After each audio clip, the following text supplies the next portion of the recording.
चलिए दोस्तों बात करते हैं एक और नई क्वेश्चन के बारे में। इस क्वेश्चन में एग्जामिनर ने कहा 4 संख्याओं का औसत 60 है, उनमें से पहली संख्या अंतिम 3 संख्याओं के योग का 1/4 है, तो पहली संख्या क्या है ये एग्जामिनर मुझसे पूछ रहा है। तो मैं मान लेता हूं कि मेरे पास पहली संख्या ये है, दूसरी संख्या ये वाली होगी, तीसरी संख्या मेरे पास में ये होगी और चौथी संख्या मेरे पास में ये होगी। अगर मैं इन तीनों संख्याओं का सम करूं और मैं मान लूं कि उन तीनों का सम जो है वो 4 है, तो इसका मैं 1/4 निकालूंगा तो ये मेरे पास में पहली संख्या कितनी आ जाएगी, मेरे पास में 1 आ जाएगी। अगर मैं अब इन चारों संख्या को जोड़ू तो इनका सम कितना आ रहा है 5, बट एग्जामिनर ने मुझे क्या दे रखा है, इन चारों का औसत मेरे को दे रखा है आपका 60, और 60 को 4 से मल्टीप्लाई करूंगा तो मेरे पास जो संख्या का सम आ जाएगा 60 इंटू में 4 आ जाएगा,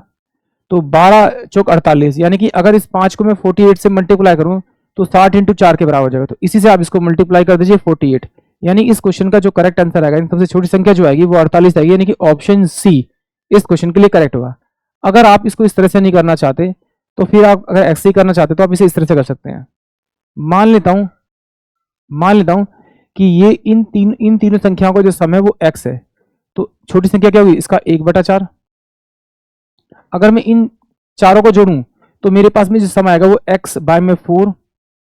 प्लस का x बराबर में किसके बराबर हो जाएगा, ये 60 इंटू में आपके 4 के बराबर हो जाएगा, क्योंकि चार संख्या को 60 है, 60 से मल्टीप्लाई करूंगा तो टोटल सम आ जाएगा।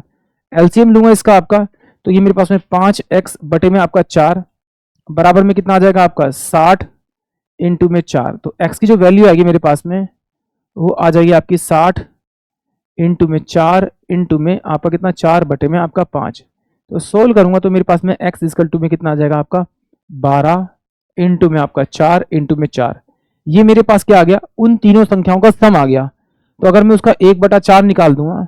तो मेरे पास में सबसे छोटी संख्या आ जाएगी, यानी कि 12 चौक 48, यानी कि ऑप्शन जो मेरे पास में आपका सी होगा वो इस क्वेश्चन के लिए करेक्ट होगा। आई होप आप सभी को क्वेश्चन समझ में आया होगा।